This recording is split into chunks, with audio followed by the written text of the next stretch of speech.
जनता से क्या अपील यहाँ करना चाहते हैं?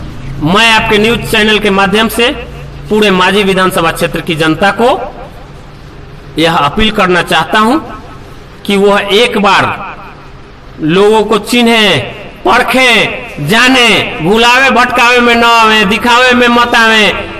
लड़के जो दिग्भ्रमित हो रहे हैं, जो कोई इधर से उधर भटका रहा है, क्षणिक लाभ के फेरा में, क्षणिक लाभ के चक्कर में ना जाएं। जो सही हो, सच हो, शिक्षित हो, अनुशासन हो, चरित्रवान हो, उसका साथ दें। मैं इन्हीं शब्दों के साथ पूरे मांझी विधानसभा क्षेत्र के महानुभावों से यह आग्रह करता हूं कि मैं अपने आप को 20 सालों से शिक्षा के क्षेत्र में लगा हुआ हूं। मेरी उपलब्धियां देखी जाए, मेरे कार्यों को देखा जाए और उन्हीं के परिणाम स्वरूप उन्हीं के सारे कार्यों को देखते हुए मुझे विधानसभा में भारी बहुमत देकर जिताने का काम करें। और मेरा नॉमिनेशन 15 तारीख को है। मैं सभी से आग्रह करूंगा कि 15 तारीख को अपना जिस प्रकार से हो जनता अपने आप छपरा पहुंचे।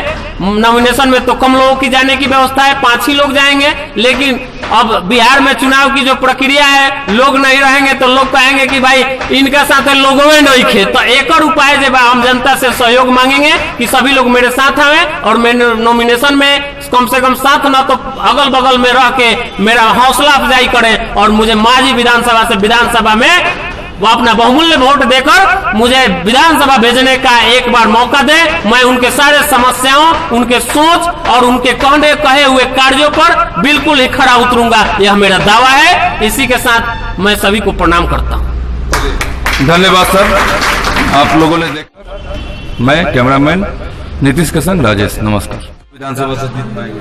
बिल्कुल। हमारे उम्मीदवार मांझी विधानसभा में साफ सुथरे छवि के उम्मीदवार हैं। इनके ऊपर कोई दाग नहीं है। ये नौजवानों को शिक्षा देने के काम करते हैं और टोटल नौजवान इनके साथ है। और हमारी पार्टी के पास बिहार स्तर पर रोजगार देने का एक रोड मैप है। बहुत सारी बाहर की कंपनियों से बात हुआ है कि अगर आशुतोष जी आपके सहमति से या आपके सहभागिता से कोई सरकार बनता है तो हम निश्चित रूप से आके बिहार में उद्योग का स्थापना करेंगे। चलिए, धन्यवाद सर, अपने न्यूज घर से बातें कीजिए। धन्यवाद। जो जगह खाली है उसको हम व्यवस्था बना के भरेंगे और बाहर से कंपनियां आएंगी। जो हमारे राष्ट्रीय अध्यक्ष हर चीज पे रोड मैप बना के रखे हैं। उन्होंने पहले एक लाइव में बोला था कि हमारे बाहर के कम से कम 50 कंपनियां से बात हुई है, जो अगर हमारे पार्टी के समर्थन से कोई सरकार बनता है तो वो आएंगी और बिहार में अपनी कंपनियां लगाएंगी और युवाओं को रोजगार देंगे। किनको समर्थन देना चाहिए भविष्य में, किनको समर्थन देना, ये तो समय बताएगा। और जो हमारे साझा कम्युनल ई पर काम करेगा हम उसको समर्थन देंगे। हम बेमेल का कोई काम नहीं करेंगे। जैसे राजद जदयू का हुआ था कि बीच में ही सरकार टूट गया। हमारा गठबंधन इसलिए नहीं हुआ कि बहुत सारी पार्टियों से बात बनी, लेकिन कम्युनल ई पर वो लोग काम करने के लिए तैयार नहीं थे, हमारे मैनिफेस्टो पर काम करने के लिए तैयार नहीं थे। इस वजह से उनसे हमारा गठबंधन नहीं हुआ। क्या नाम है सर आपका? मेरा सतीश कुमार टुन्ना। पार्टी से बिलोंग मैं राष्ट्रीय जनता पार्टी से बिलोंग करता हूँ। आप इस अभी जो कॉन्फ्रेंस बैठा हुआ है, क्या बात है बताइए? ये जो कॉन्फ्रेंस बैठा है हमारे मांझी 114 विधानसभा क्षेत्र से जो हमारे कुणाल भैया हैं, हम लोग इनके समर्थन में हैं और इनके लिए काम करेंगे। अगर कुणाल भैया जीतते हैं तो क्या अच्छा काम करेंगे यहाँ के लोगों के लिए? सबसे पहली बात को कुणाल भैया एक शिक्षा से बिलोंग करते हैं, शिक्षित पर्सन है, तो इनसे बहुत सारी उम्मीद है हर क्षेत्र में। आपको ऐसा भी दिखता है कि और जो उम्मीदवार हैं वो शिक्षा से बिलीव नहीं करते, वो पढ़े लिखे नहीं? देखिए, हर कोई एक पढ़ाई करना और एक शिक्षा में ही शुरू से अंत तक रह जाना, ये बहुत अलग अलग चीज है। अलग अलग चीज है। तो ऐसा लगता है क्या कि अगर कोई शिक्षक हो तो सबसे बेटर होंगे, जो शिक्षक नहीं हो बेटर? जी, ये देखिए शुरू से ही अभी तक हम लोग ने जो पढ़ा है, जो जाना है कि शिक्षक ही भविष्य के निर्माता होते हैं। चलिए, धन्यवाद सर, अपने न्यूज पर से बात बताइए कि पूरा दावा है कि इस पर बिहार का पूरा समीकरण चेंज होगा? बिल्कुल, क्योंकि बिहार में इस वक्त वैसा ही माहौल बना है जैसे 2014 में केंद्र में बनी थी कांग्रेस बनाम बीजेपी।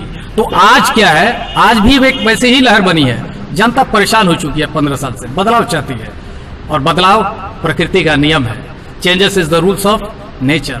तो ये चीज यहाँ इस वक्त बिल्कुल सही बैठ रही है। जनता परिवर्तन वो नियम इन पर लागू होगा और बदलाव हो सकता है। जी बिल्कुल होगा। मनुष्य भी प्रकृति का ही हिस्सा है। जैसे जैसे समाज में बदलाव होता है वैसे वैसे लोगों की सोच और मानसिकता में बदलाव है। आप धरातल स्तर पर देख लीजिए, आपको एक भी आदमी नहीं मिलेगा जो ये कहे कि नहीं बदलाव नहीं चाहिए। हाँ, लेकिन बदलाव एक स्वस्थ हो, एक स्वच्छ हो, अर्थात विगत 30 साल का जो कड़वा अनुभव रहा है जनता को, हमेशा छली गई है जनता।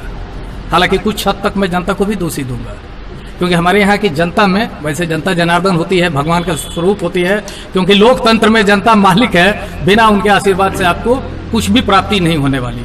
फिर भी मैं जनता से एक छोटी सी अपील करना चाहूंगा, प्लीज बहकावे में मत आइए, दिल की सुनिए, जातीयता भेद भूल जाइए। आप ये बिहार में आप देखेंगे ग्रामीण अंचलों में एक माहौल पैदा कर दिया जाता है कि अमुक व्यक्ति उम्मीदवार है और वो हमारी जाति से है तो उसको समर्थन दीजिए। कृपया करके इस भावना को भूल जाइए।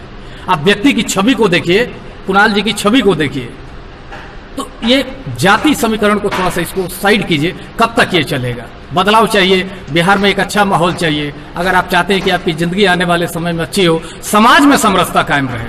समस्याएं तो प्रकृति का नियम है, वो कभी ना कभी किसी न किसी रूप में आती रहेंगी। आपसी भाईचारा कायम रहे, ये एक छोटी सी मैं अपील करना चाहूंगा कि राजनीतिक के चलते आप प्लीज आपसी संबंधों को मत बिगाड़िए, और उसका आधार जात तो बिल्कुल भी नहीं होना चाहिए। सर क्या नाम बताया था आप अपना? मेरा नाम अजय कुमार शर्मा है। चलिए धन्यवाद सर। लोग भी आए हुए हैं, अपनी अपनी बातें कही, और न्यूज बिहार की तरफ से मैं राजेश, कैमरामैन नीतीश के संग, नमस्कार।